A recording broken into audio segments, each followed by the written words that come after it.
الحمد لله وكفى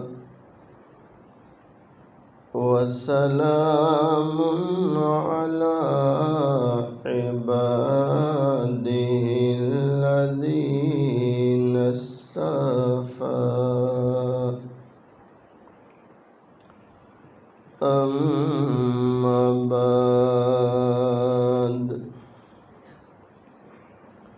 فأعوذ بالله من الشيطان الرجيم بسم الله الرحمن الرحيم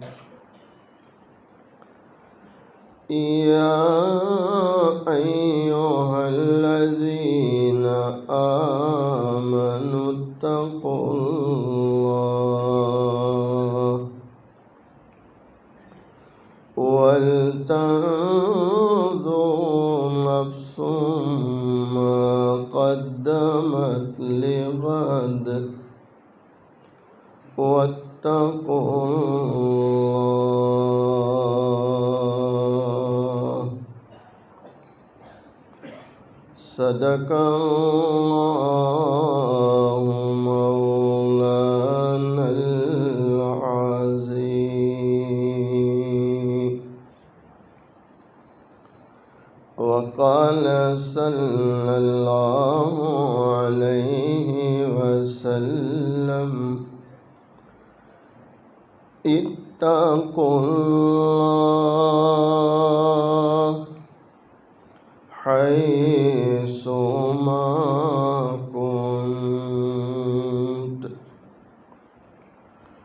أو كما قال عليه الصلاة والسلام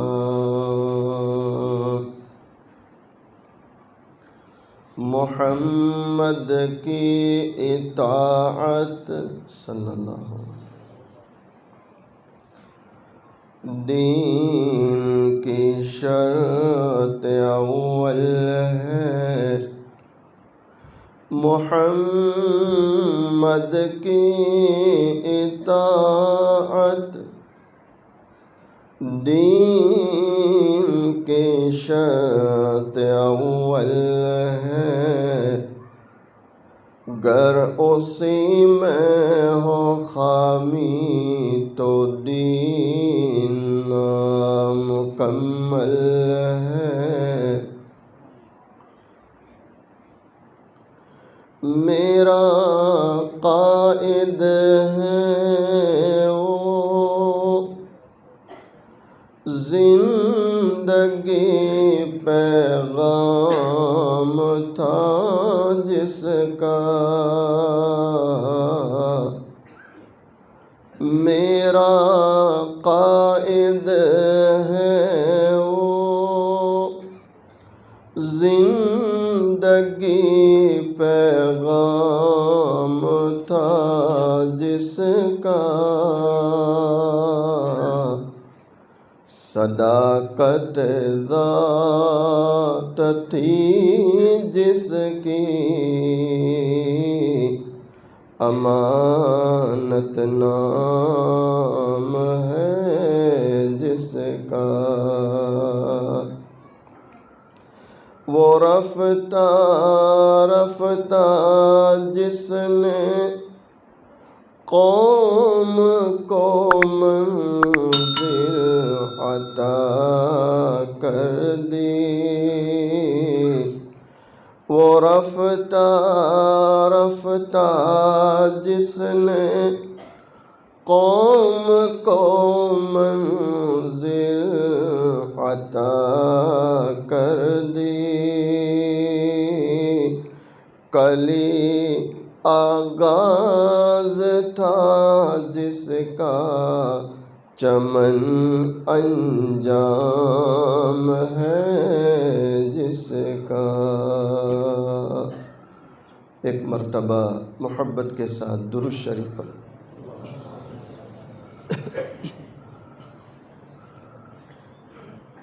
قابل صد احترام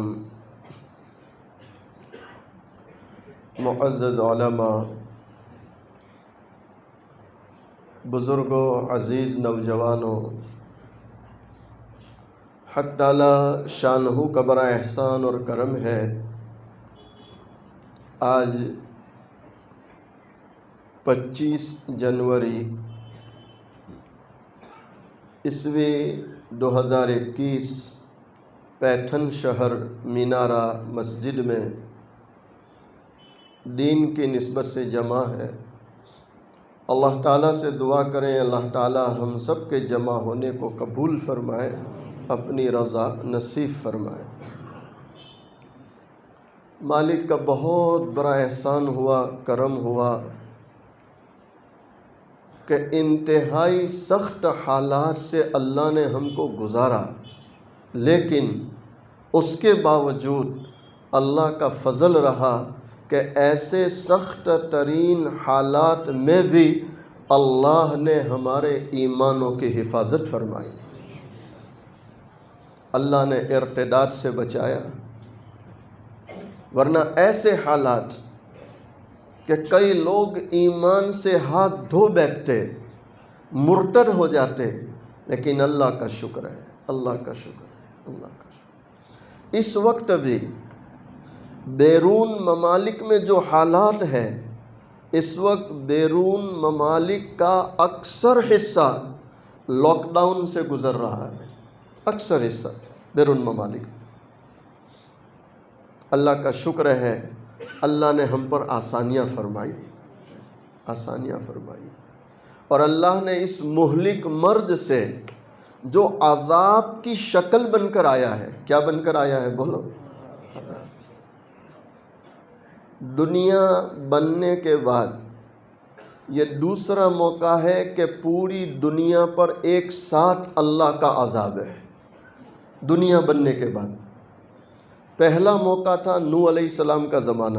علماء جانتے ہیں کہ نوح علیہ السلام کے زمانے میں پوری دنیا پر عذاب ہے، پوری دنیا پر سیلاب ہے، بس نوح علیہ السلام کے ماننے والے کشتی میں سوار ہیں، باقی سب عذاب میں مبتلا ہے۔ اس کے بعد کبھی عمومی عذاب نہیں آیا پوری دنیا پر، کہیں عذاب ہے، اکثر جگہ آرام ہے، امن ہے۔ اس کے بعد یہ دوسرا موقع ہے کہ پوری دنیا کورونا کی چپیٹ میں ہے، پوری دنیا، پوری دنیا، کیا چھوٹا کیا بڑا، کیا امیر کیا غریب، کیا نیک کیا گنہگار، سب پر حالات ہے، سب پر حالات ہے۔ اچھا، عذاب کی شکل یہی ہوتی ہے کہ جب عذاب آتا ہے تو سب پر آتا ہے، وہ جیسے گنہگاروں پر آتا ہے، وہ نیک لوگوں کو بھی لے لیتا ہے، عذاب کسی کو چھوڑتا بولو۔ صرف ایک چیز سمجھنے کی ہے، بہت سے لوگ بولتے ہیں اللہ کی طرف سے امتحان ہے، اور بہت سے لوگ بولتے ہیں اللہ کی طرف سے عذاب ہے۔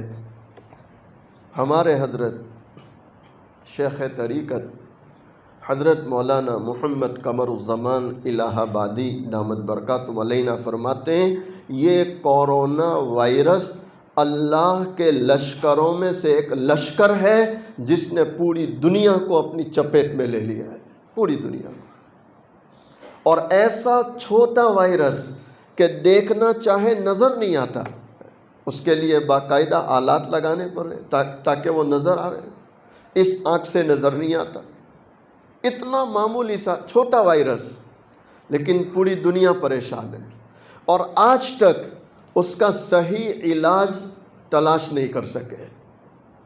تو یہ کس کی طرف سے عذاب ہے بولو؟ اللہ کی طرف سے عذاب، اللہ کی طرف سے۔ اچھا، کچھ لوگوں کے لیے عذاب تو کچھ کے لیے آزمائش۔ اب میں تھوڑا تبدیل کر رہا ہوں۔ کیسے پتہ چلے کہ عذاب ہے اور کیسے پتہ چلے کہ ابتلا ہے؟ تو مجدد ملت حضرت مولانا اشرف علی تھانوی رحمۃ اللہ علیہ نے تھرمومیٹر پیش کیا کہ کیسے پتہ چلے. آپ فرماتے ہیں مصیبت آنے پر، بیماری آنے پر بندہ توبہ کر لے، استغفار کرے اور اللہ کی چوکھٹ کو پکڑ لے تو سمجھو یہ وبا اس کے لیے ابتلا ہے، عذاب نہیں ہے. اور مصیبت آنے پر، بیماری آنے پر استغفار نہیں، توبہ نہیں اور گناہوں کی طرف جا رہا ہے تو حضرت فرماتے ہیں یقین کرو یہ وبا اس کے لیے عذاب بن کر آیا ہے. اللہ امت کے حال پر رحم فرمائے. میں نے عصر بعد علماء سے کہا کہ جب لاک ڈاؤن تھا، مساجد کو تالے لگ گئے تھے، تو ایسے لوگ مسجد میں آنے کو بضد تھے جن کی جمعہ بھی صحیح طور پر نہیں ہوتی تھی. وہ ٹرسٹیوں سے، علماء سے لڑ رہے تھے کہ نہیں تالا کھولو، مسجد میں نماز پڑھیں گے. صحیح کہہ رہا ہوں غلط کہہ رہا ہوں؟ میں بھی دھلیا میں تھا پچھلے مہینے، تو دھلیا کے ذمہ داروں نے مجھے کہا کہ مولانا کیا بتلائیں، کچھ لوگ تو ہمیں چوڑیاں لا کے دیتے تھے. کیا دیتے تھے؟ چوڑیاں. ارے کیا بولتے ہیں؟ ارے چوڑیاں ہی بولتے نا. چوڑیاں لا کے دیتے تھے. ہم کہتے بھائی کیوں؟ کہا پہن لو، پہن لو. تمہیں اتنا ڈر لگتا ہے؟ ارے اللہ کے بندو، جس ملک میں رہتے ہو اس ملک کے احکام، اس کے جو قوانین ہیں اس کو فالو کرنا، یہ ہمارا اسلام ہم کو سکھاتا ہے. اسلام سکھاتا ہے، اسلام سکھاتا ہے. اب وہی لوگ جو چوڑیاں لا کے دیتے تھے ذمہ داروں کو، علماء کو، کہ تمہیں بھی ڈر لگتا ہے، تمہارا ایمان نہیں. اب اللہ نے تالے کھول دیے تو مولانا سے پوچھو کہ کتنے نماز پڑھتے.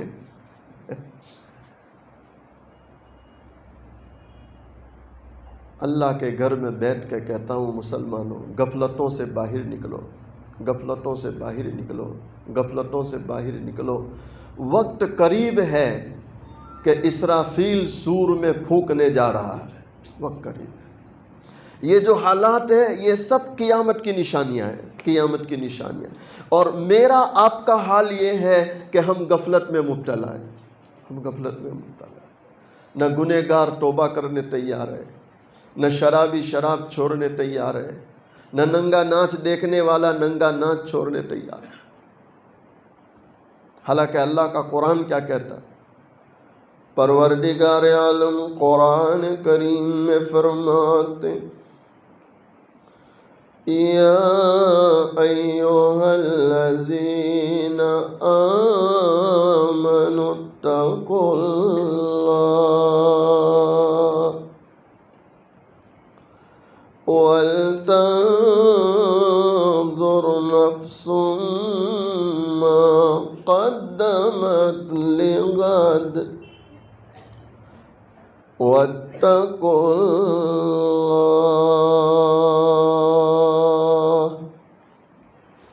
پروردگار عالم قرآن کریم میں فرماتے اے ایمان والو اللہ سے ڈرو. کس سے ڈرو بولو؟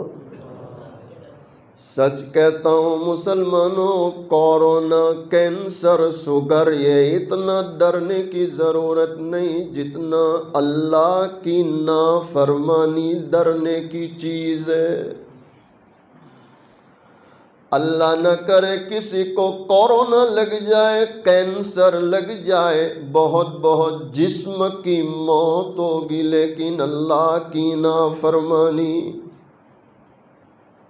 اللہ کی ناراضگی، چاہے وہ آنکھیں گندی کر کے ہو یا اپنی نیتوں کو بگاڑ کے ہو یا حرام لقموں کے ذریعے ہو، بندہ جس راہ سے اللہ کو ناراض کرے، اللہ کی نافرمانی کرے، یہ رونے کی ضرورت ہے اور یہ سب سے زیادہ ڈرنے کی ضرورت ہے. جبکہ اللہ کا قرآن ہمیں دعوت فکر دے رہا ہے وَلْتَنظُرْ نَفْسٌ مَّا قَدَّمَتْ قدمت لغد، ہر دنیا میں آنے والے کو چاہیے وہ دیکھے اس نے آنے والی کل کے لیے کیا تیاری کی ہے۔ کون سی کل کے لیے؟ بولو، آنے والی کل۔ کون سی کل؟ منگل کے لیے؟ جی، قیامت کے لیے، قیامت کے لیے۔ جس دن بخاری شریف کی روایت ہے، آپ علیہ السلام نے فرمایا اللہ اپنے جلال میں ہوگا، اللہ اپنے جلال میں ہوگا، اللہ اپنے جلال میں ہوگا، اور اللہ نے ترازو قائم کر دی ہوگی، اور اب بندوں کے اعمال تولے جائیں گے، اور اس حال میں اعمال تولے جائیں گے کہ جس کے اعمال تل رہے ہیں اس کو پتہ نہیں ہے کہ نیکیوں کا پلہ جھکنے والا ہے یا گناہوں کا پلہ جھکنے والا ہے۔ بھئی قیامت آئے گی نہیں آئے گی؟ اللہ حساب لے گا کہ نہیں لے گا؟ اللہ ترازو رکھے گا نہیں رکھے گا؟ تو اس کی فکر کب کریں گے؟ بولو، کب کریں گے؟ کب تک یہ زندگیاں گزرتی رہے گی؟ اور کب تک غفلتوں کے ساتھ جیتے رہیں گے؟ کب ہمارے اندر یہ خیال آئے گا کہ اب مجھے اپنے آپ کو نیک بنانا ہے، مجھے اپنے آپ کو گناہوں سے بچانا ہے، مجھے اپنے آپ کو پرہیزگار بنانا ہے، جبکہ اللہ کا قرآن ہمیں دعوت فکر دے رہا ہے کہ ہر ایک کو چاہیے کہ وہ یہ دیکھے اس نے آنے والی کل کی کیا تیاری کی۔ اس کے بعد اللہ پھر مہر لگاتے ہیں، وَاتَّقُوا اللَّهَ وَاتَّقُوا اللَّهَ۔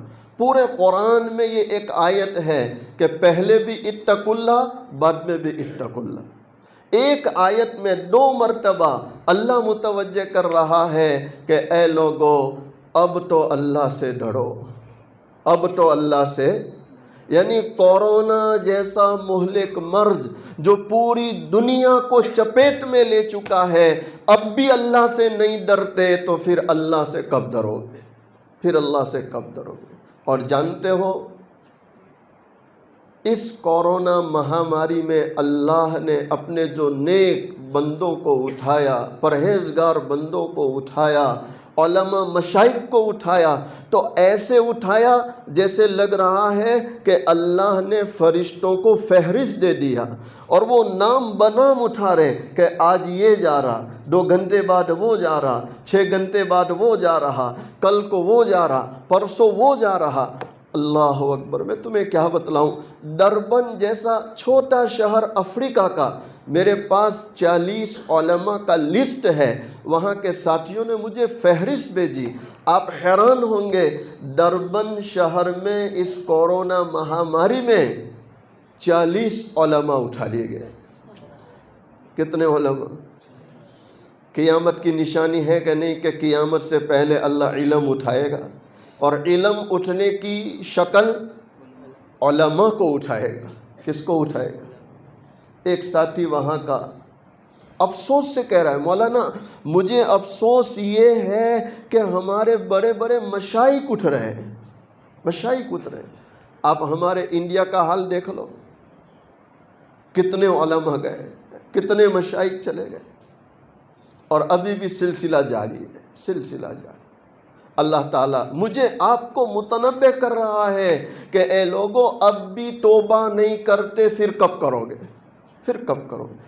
ارادہ کرتے انشاءاللہ کہ توبہ کریں گے اور نیکوکاری کی زندگی گزاریں گے انشاءاللہ۔ حضرت سعد رضی اللہ تعالی عنہ،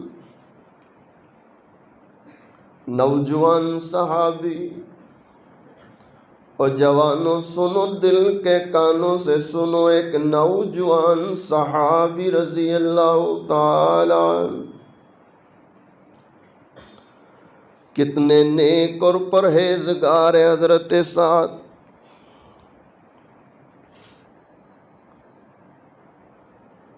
بھر جوانی میں موت کا فرشتہ سعد کی خدمت میں پہنچتا ہے، اے سعد، اللہ کو تمہاری جوانی پسند ہے اور جوانی ہی میں اللہ تمہیں